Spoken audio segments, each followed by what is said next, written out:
Assalamualaikum warahmatullahi wabarakatuh.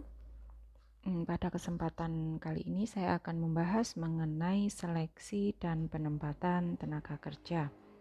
Seleksi. Nah, seleksi itu apa sih? Seleksi merupakan memilih calon sebanyak mungkin. Kapan kita melakukan seleksi? Ketika membutuhkan seorang karyawan. Kapan itu? Bisa jadi karena ada jabatan yang kosong yang belum ada orangnya. Nah, orangnya bisa didapat dari mana? Bisa juga dari internal perusahaan, yaitu karyawan kita sendiri yang naik pangkat untuk menduduki jabatan itu, kita seleksi untuk bisa menduduki jabatan itu tuh, untuk menduduki jabatan yang kosong, rotasi, promosi dan sebagainya. Nah, tapi juga bisa karyawan di luar perusahaan atau tenaga kerja baru, pelamar, pegawai baru. Kita melakukan proses seleksi dari luar perusahaan untuk menempati posisi yang kosong. Jadi, untuk memilih calon yang dilakukan yang dikatakan seleksi di sini itu bisa jadi adalah karyawan dari dalam perusahaan kita seleksi untuk menempati jabatan yang kosong. Misalnya promosi jabatan begitu, kita seleksi dulu. Bisa juga dilakukan oleh pre-employment atau tenaga kerja baru atau pelamar atau orang yang ingin bergabung dengan perusahaan kita. Nah, seleksi di sini dikatakan memilih orang yang sesuai dengan persyaratan. Kalau kita melakukan seleksi awal itu kan pertama adalah banyak lamaran yang masuk, kita seleksi, oh ini cocok. Maksimal usia 35 tahun, kelulusan S1 misalkan, jurusan manajemen, maka kita kelompokkan, itu kita ya seleksi. Jadi artinya memilih orang yang paling sesuai dengan persyaratan kita lakukan. Baru dari seleksi itu kita lanjut lagi ke melakukan tes seleksi. Nah, dari dalam tes itu kita perlukan bermacam-macam tes yang bisa kita berikan dalam proses seleksi itu. Kemudian setelah kita seleksi, hasilnya ketemu, tesnya udah dapat skornya, kita bisa melakukan penempatan tenaga kerja, menempatkan orang yang tepat pada tempat yang tepat. Karena apa? Kita sudah melakukan seleksi tadi. Harapannya harapan. Kenapa kok disebut harapan? Karena itu merupakan sebuah proyeksi. Jadi, seorang karyawan itu kita tidak bisa memastikan karyawan yang kita ambil itu adalah baik di dalam pekerjaannya.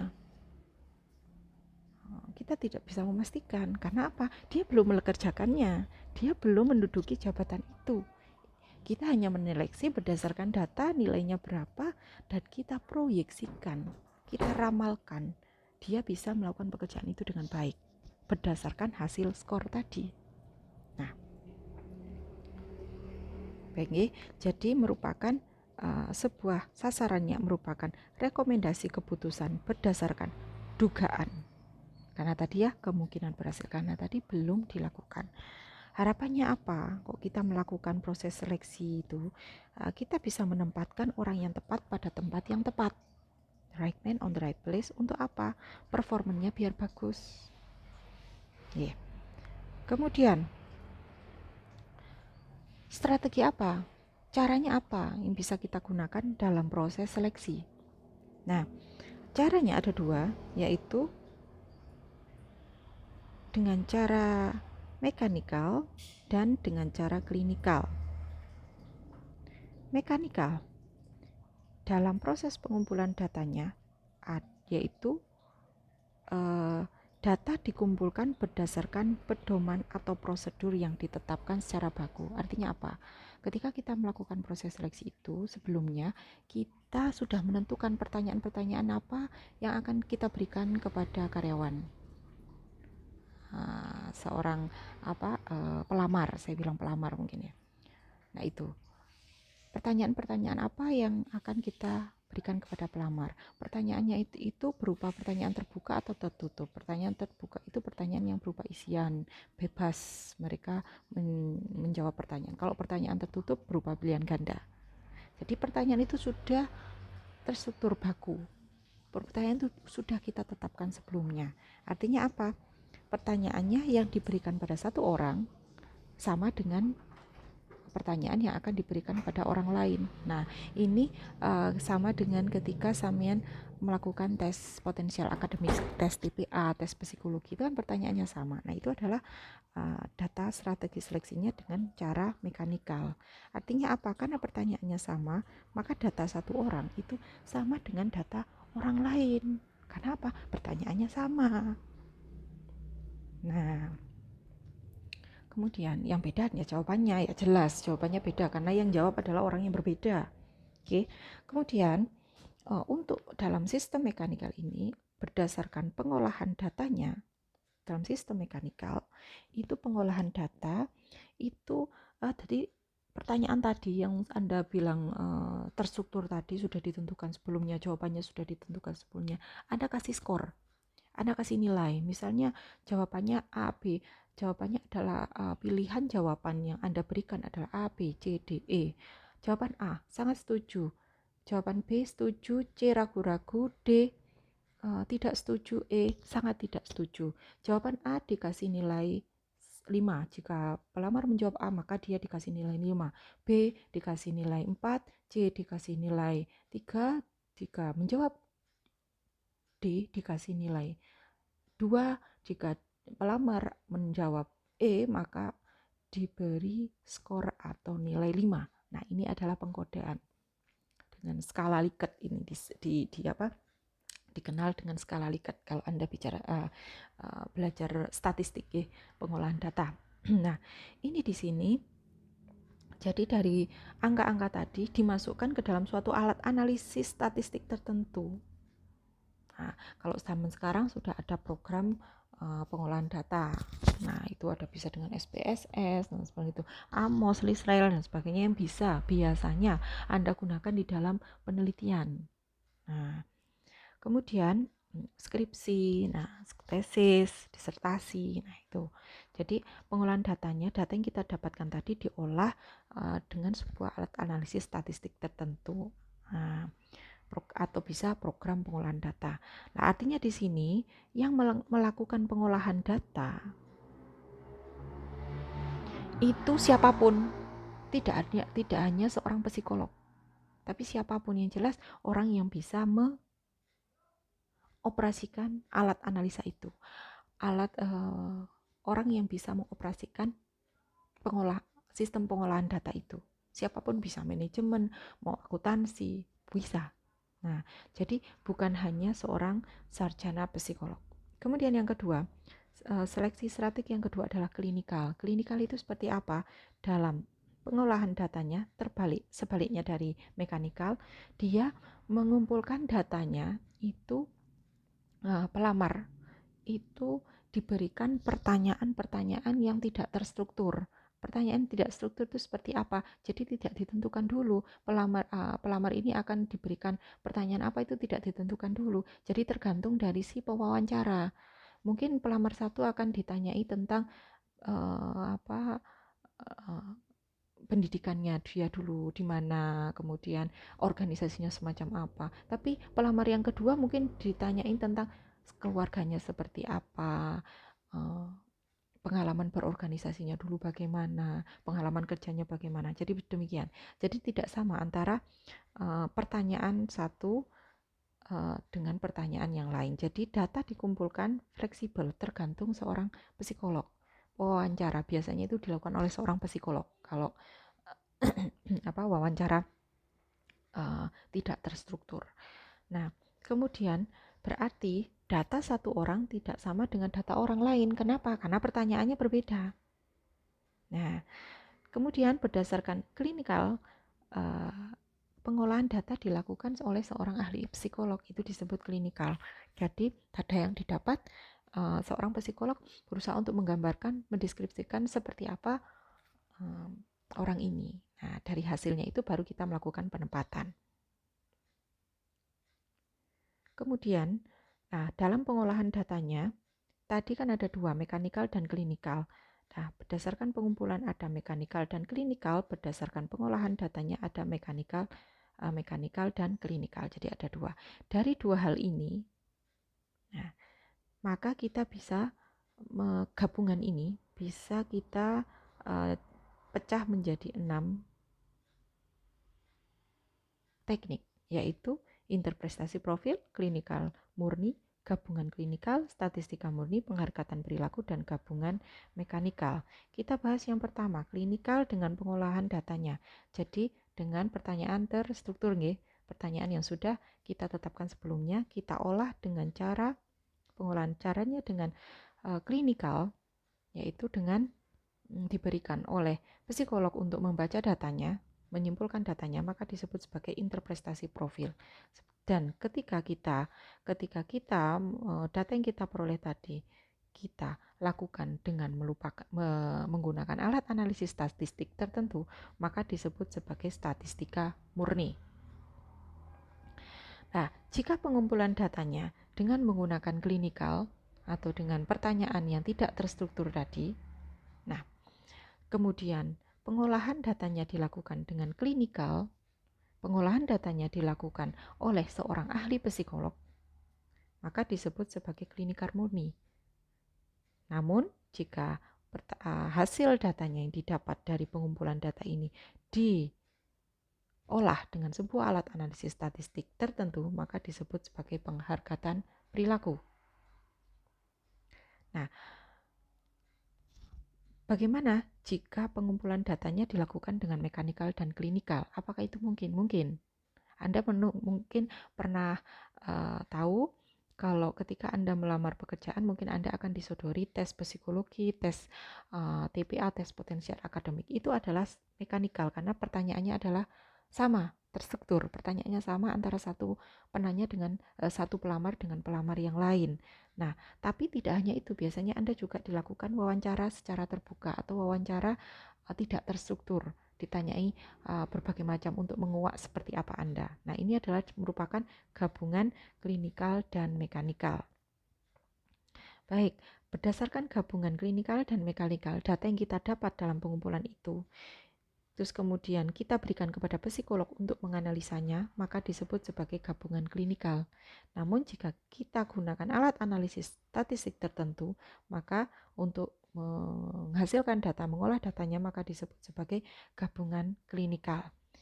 Nah, ini di sini adalah Anda bisa baca, ini adalah apa yang sudah saya jelaskan tadi. Kemudian dari keenam strategi seleksi tadi, maka yang manakah yang paling bagus?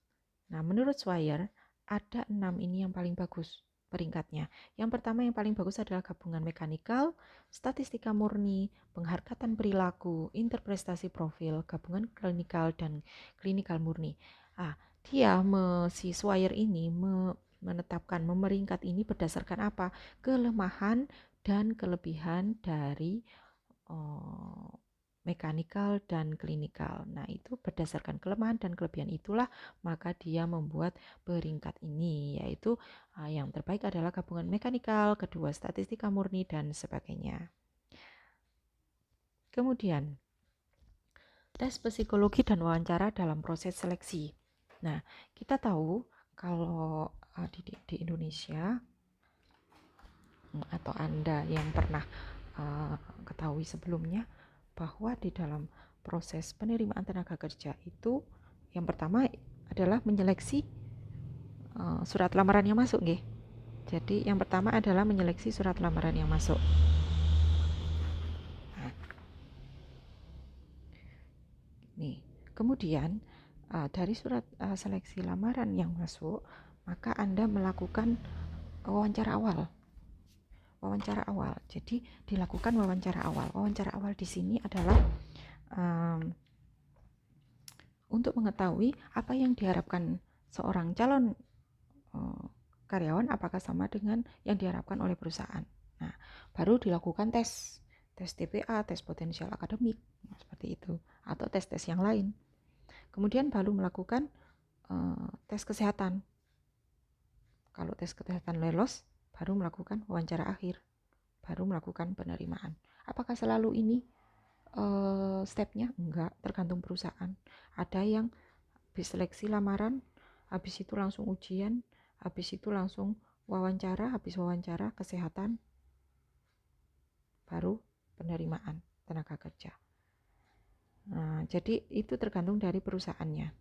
Oke, lanjut. Model penelitian keabsahan. Jadi tadi itu kan kita menggunakan seleksi, melakukan seleksi. Seleksi merupakan ada sebuah alat tertentu. Apa? Berupa pertanyaan. Pertanyaan yang akan kita ajukan kepada pelamar. Nah, pertanyaan yang kita ajukan itu harus dicek dulu keabsahan atau kevalitan instrumen itu. Itu disebut instrumen. Alat untuk ya, berupa pertanyaan itu adalah instrumen. Nah, alat pertanyaan itu instrumen itu harus kita analisa dulu.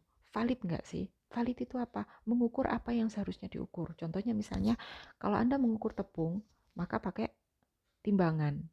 Kalau Anda mengukur kain, maka pakaian, maka menggunakan meteran. Nah, ya kan seperti itu. Jadi mengukur apa yang seharusnya alat ukur yang dilakukan itu yang digunakan itu tepat. Mengukur apa yang seharusnya diukur. Nah, jadi artinya model penelitian keabsahan seleksi ini artinya keabsahan itu adalah kevalitan ya. Jadi saya mungkin akan mengatakan bergantian keabsahan, kadang juga kevalitan, valid. Jadi di sini pertanyaan yang sudah kita tentukan tadi harus diuji validitasnya, valid enggaknya. Nah, bagaimana cara mengujinya? Yang pertama kita pada waktu tradisional dulu, itu yang pertama kita melakukan analisa pekerjaan. Oh, pekerjaan kita yang kosong itu, maksudnya posisi yang kosong yang kita butuhkan itu apa sih? Oh, seorang customer service. Oh, berarti seorang customer service itu harus orangnya mungkin good looking karena biar enak dipandang. Kemudian dia juga kemampuan untuk berbicara hangat, membuka, terbuka. Kemudian juga dia juga solusinya, problem solvingnya ketika mengatasi. Nah, itu ditentukan dulu. Seperti apa sih? Nah, itu adalah analisa pekerjaan. Oh, yang kita butuhkan itu seperti ini loh. Nah, kemudian menentukan alat ukurnya. Nah, kita mau melakukan apa? Mengukur dengan apa? Oh, kita mau mengukurnya dengan tes TPA. Oh, kita mau mengukurnya dengan tes psikologi. Kemudian dan alat tes yang lain misalnya. Maka terus kemudian kita menetapkan yang dikatakan valid itu skornya berapa sih? Oh, yang dikatakan valid itu misalnya adalah skornya harus 400. Nah, kalau nilai yang didapat adalah kurang dari 400, maka dikatakan tidak valid. Nah, seperti itu. Kemudian, keabsahan peramal. Nah, bisa juga skor yang diperoleh dikorelasikan. Jadi tadi itu kan menetapkan skornya 400. Ini pada poin 3. Jadi, saya menetapkan skornya 400 dikatakan bagus, maka dia valid. Tapi kalau kurang dari 400 dikatakan tidak valid. Nah, yang selanjutnya dari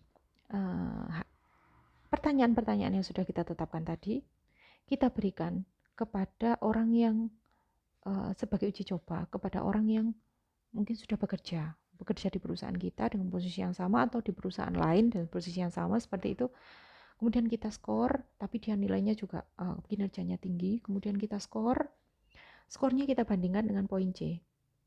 Nah, jika masuk, maka dia dikatakan valid. Nah, kemudian bisa juga hasil skor ini kita lakukan dengan keabsahan silang. Jadi, yang tadi dari pertanyaan yang sudah kita dapatkan tadi itu,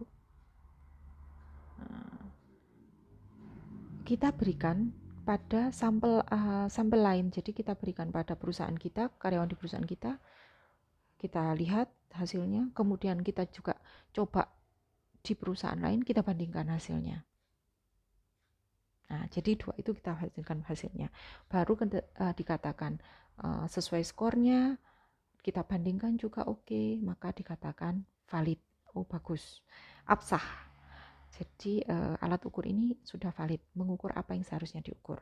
Nah, maka bisa digunakan alat analisanya bisa digunakan untuk melakukan seleksi atau pertanyaan-pertanyaan itu bisa digunakan untuk melakukan seleksi karyawan kita. Nah, ini adalah cara tradisional. Nah, sekarang bagaimana? Oh, sekarang enak. Kalau sekarang itu sudah ada alat analisis statistik tertentu. Kita tinggal pencet, coba misalnya di program SPSS. Kita tinggal pencet uji validitas, langsung masuk. Ada keluar angkanya. Kemudian kita lihat tabelnya berapa, nilainya sudah ada di situ. Kemudian kita bandingkan saja per butir pertanyaan. Per setiap pertanyaan kita bandingkan. Oh, skor pertanyaan yang pertama ini begini. Kemudian skor untuk apa? Bakunya berapa kita bandingkan. Nah, baru kita bisa menentukan itu valid atau enggak. Kalau enggak valid langsung di cancel aja pertanyaannya. Nah, kalau misalnya kita mau merubah pertanyaan ulang, melakukan pertanyaan ulang, boleh diuji validitas lagi, tinggal ngeklik doang. Nah, itu adalah pada zaman sekarang.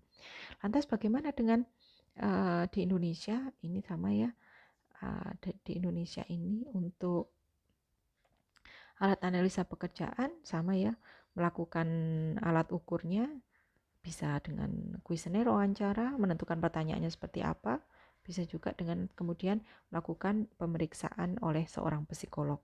Tahapannya, nah ini sama ya, yaitu bisa dengan melakukan tes IQ, tes kepribadian, bisa dengan wawancara, kemudian baru laporannya diterima atau tidaknya diberikan kepada si karyawan. Kemudian macam-macam tes yang bisa kita berikan kepada pelamar. Nah, itu bisa jadi tes kecakapan. Kayak tes TPA yang tadi saya bilang. Untuk melihat intelektualnya, keruangannya, mekanikalnya, kemudian pengamatan geraknya dan sebagainya. Tes kepribadian objektif. Tes kepribadian objektif di sini mengurai kepribadian sendiri. Jawaban terstruktur benar atau salah. Artinya seperti apa? Jadi, zaman mungkin pernah dikasih pertanyaan yang carilah yang sesuai paling dekat dengan Anda. Dari situ ada A, mungkin pilihan A sama B. Anda bisa memilih yang mana yang paling sesuai dengan karakter Anda. Nah, di situ tidak ada pertanyaan salah atau benar. Jadi sama itu disebut sebagai jawaban terstruktur. Kemudian kalau tes kepribadian proyektif mengurai kepribadian tapi jawabannya itu tidak terstruktur. Jadi jawabannya itu tadi kan ada A sama B. Kalau ini jawabannya mengarang indah, terserah peneliti. Jadi nulis begitu. Kalau tes situasional itu tesnya diberikan sesuai dengan jabatan yang diinginkan. Contohnya misalnya saya ingin seorang accounting misalkan, maka tes yang akan saya berikan kepada si orang pelamar itu adalah saya kasih data transaksi harian gitu, kemudian saya suruh dia langsung membuat neraca lajur 10 kolom misalkan. Nah, ini adalah tes simulasi tentang pekerjaannya dia. Kemudian bisa juga dengan informasi lewat biografi, merupakan pertanyaan tentang seperti apa dia, tentang pekerjaannya, pribadinya, latar belakang sekolah, latar belakang keluarga, seperti itu. Atau juga bisa dengan teknisnya juga dengan wawancara, baik terstruktur, tidak terstruktur, atau keduanya.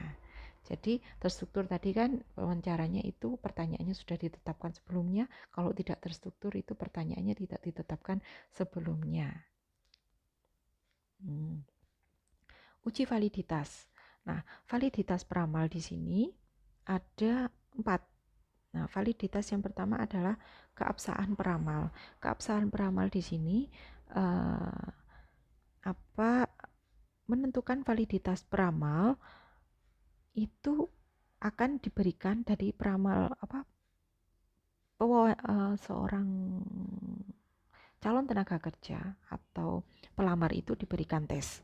Nah, hasil awalnya diberikan tes. Tesnya itu disimpan. Hasil tesnya disimpan. Kemudian baru nanti setelah hasil tes itu disimpan, dia disuruh melakukan pekerjaan yang sudah direncanakan. Misalnya tadi jabatan yang kosong adalah manajer atau misalnya jabatan kosong adalah kepala kantor kas bank, misalnya di salah satu perbankan misalkan. Maka di sana setelah dilakukan tes, dia ditempatkan di situ, disuruh untuk melakukan pekerjaan sehari-hari. Nah, nanti baru dilihat kinerjanya 3 bulan, 6 bulan, 1 tahun misalkan. Tergantung penilaian kinerjanya. Di setiap perusahaan itu kan ada yang 3 bulanan atau 6 bulanan atau biasanya memang 1 tahun sekali. Nah, itu kinerja yang tadi didapat dia ketika bekerja di situ, ketika melakukan pekerjaan pada posisi jabatan itu, kita bandingkan dengan skor awal tes tadi. Nah, ketika cocok, nah berarti dia berarti apa yang kita lakukan itu adalah valid. Tes yang kita gunakan itu adalah valid gitu. Pertanyaan yang kita gunakan adalah valid ketika hasil tesnya yang sebelumnya adalah hasil tes awalnya nilainya bagus, kemudian dia disuruh bekerja di situ dulu, disuruh melakukan pekerjaan itu, kemudian dicek kinerjanya seperti apa. Kalau kinerjanya bagus, skornya bagus, berarti kan matching ini. Nah, berarti dia bagus. Itu bisa masuk ke perusahaan. Nah, biasanya itu training. Nah, biasanya dalam proses training, Anda dikasih tes dulu, hasil tesnya disimpan oleh seorang di perusahaan, kemudian Anda di training dulu selama 3 bulan, hasil trainingnya seperti apa, matching nggak, cocok nggak dengan hasil tes tulisnya Samian tadi, yang pertama, tes awal Samian. Kalau matching, maka Anda akan diangkat menjadi tenaga kerja atau pegawai. Nah, seperti itu. Nah, itu adalah keabsahan peramal yang pertama. Kemudian kalau validitas berbarengan itu sebenarnya sama dengan validitas peramalan. Namun yang membedakan adalah pada validitas peramalan itu skor tes diberikan pada tenaga kerja sebelum mereka bekerja. Sedangkan kalau pada validitas berbarengan ini tes diberikan pada tenaga kerja yang sudah bekerja. Nah, jadi tesnya diberikan pada tenaga kerja yang sudah bekerja. Kalau tadi ya pada yang belum bekerja, kalau tadi ini sudah bekerja, baru dikorelasikan. Nah, kemudian yang ketiga, validitas konstruk. Validitas konstruk sejauh mana alat ukur betul-betul mengukur apa yang seharusnya diukur. Nah, itu bisa dilakukan seperti yang saya bilang tadi, tes analisa analisis di statistik, misalnya program SPSS yang tadi saya jelaskan, kemudian Anda bisa langsung mengkliknya seperti itu bisa. Itu validitas isinya. Kemudian validitas sintetik. Jadi kalau validitas sintetik itu kita menggunakan alat ukur yang sama, pertanyaan yang sama, namun skornya yang kita bedakan untuk masing-masing jabatan. Contohnya begini, kalau misalnya skor apa itu TOEFL misalnya, TOEFL untuk skor TOEFL pertanyaan TOEFL sama, namun skornya kita gunakan itu berbeda. Ketika dia masuk S1 misalnya, mungkin skornya adalah 350 sampai 400 misalnya, 400 sampai 500. Tapi ketika S2 maka lebih dari 450. S3 mungkin lebih dari 500 skor TOEFL-nya yang harus dia dapatkan. Nah, itu adalah validitas sintetis namanya, sintetik, okay. Kemudian penaksiran. Nah, tadi kan kita melakukan penaksiran tadi ya, seleksi. Seleksi kalau misalnya aplikasikan dalam perusahaan itu semacam apa? Nah, itu saya jelaskan dulu. Tujuan kita melakukan seleksi tadi sudah dijelaskan, mendapatkan tenaga kerja yang cakap dalam proses seleksi, identifikasi tenaga kerja yang memiliki potensi pada permulaan dini karir. Jadi ketika dia pertama itu kita seleksi, kita punya datanya. Jadi kita tahu, oh karyawan ini kurangnya di mana, kelebihannya di mana. Maka kita bisa maksimalkan potensinya, kemudian kita tambahkan kelemahannya biar menjadi sesuatu yang lebih baik. Nah, seperti itu. Penempatan pada posisi yang sesuai untuk pengembangan pribadi, okay? Nah, Kemudian proses penaksiran tadi juga sudah dijelaskan. Nah, pertama adalah identifikasi kompetensi dari pekerja. Pekerjaan itu pekerjaannya apa? Kayak tadi customer service. Kita butuh customer service yang seperti apa? Kemudian mengembangkan alat instrumen atau penaksirnya menggunakan misalnya pertanyaan tidak struktur, pertanyaan terstruktur kayak tadi. Menetapkan calon yang ditaksir. Siapa yang ditaksir? Oh, si A, si B, dan si C. Oh, mungkin karyawan yang ada di dalam perusahaan kita mau kita promosikan. Calonnya berapa? Ada 3. Ya, itu yang kita taksir misalkan. Yang selanjutnya menentukan para penaksir. Siapa yang melakukan taksiran? Siapa? Nah, haruskah dengan psikolog atau kita sendiri? Nah, seperti itu. Kemudian pelaksanaan pelaksiran. Habis itu melakukan analisa, membuat laporan dari hasil penaksiran tadi. Nah, baru memberikan umpan balik nilainya berapa. Nilainya bisa masuk apa enggak kita sampaikan kepada si pelamar. Baik pelamar dari luar perusahaan seperti pre-employment tadi, pegawai, calon pegawai baru, atau ketika kita melakukannya dengan orang dalam, itu juga kita berikan umpan balik. Nah, baik.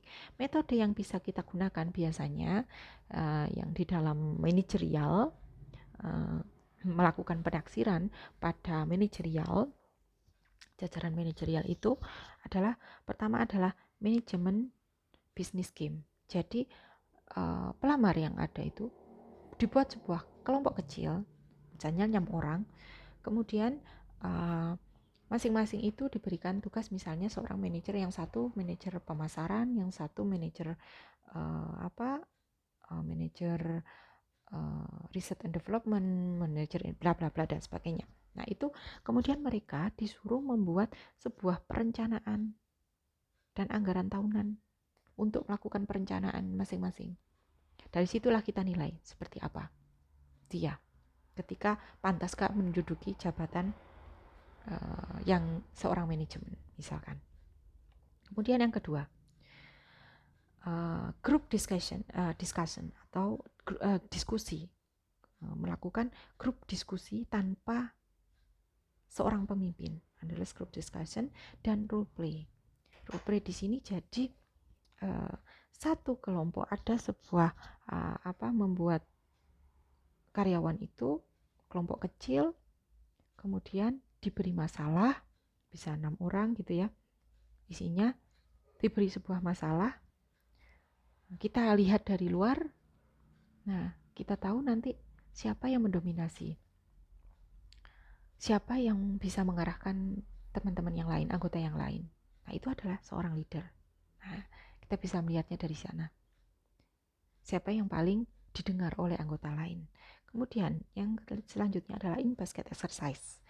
Itu jadi seorang pelamar tadi yang akan kita taksir, itu diberikan setumpukan surat banyak, tapi setumpukan surat itu berisi masalah. Nah, dia disuruh mencari akar permasalahan dan cari solusinya. Nah, jadi mencari masalah yang ditangkap, akar permasalahan dan cari solusinya. Nah, itu adalah in basket exercise. Kemudian bisa juga dengan menulis laporan dan penyajian lisan. Jadi dia bisa juga, pelamar itu diberi data keseluruhan departemen, terus diminta membuat laporan dan kemudian disuruh presentasi ke di hadapan direksi. Nah, itu biasanya jajaran manajerial gitu. Nah, seperti saya sampaikan tadi, atau juga bisa juga langsung dengan melakukan wawancara. Nah, baik, ini adalah hal yang bisa saya sampaikan. Ada kurang lebihnya saya mohon maaf yang sebesar-besarnya, mudah-mudahan bisa bermanfaat. Saya akhiri, wassalamualaikum warahmatullahi wabarakatuh.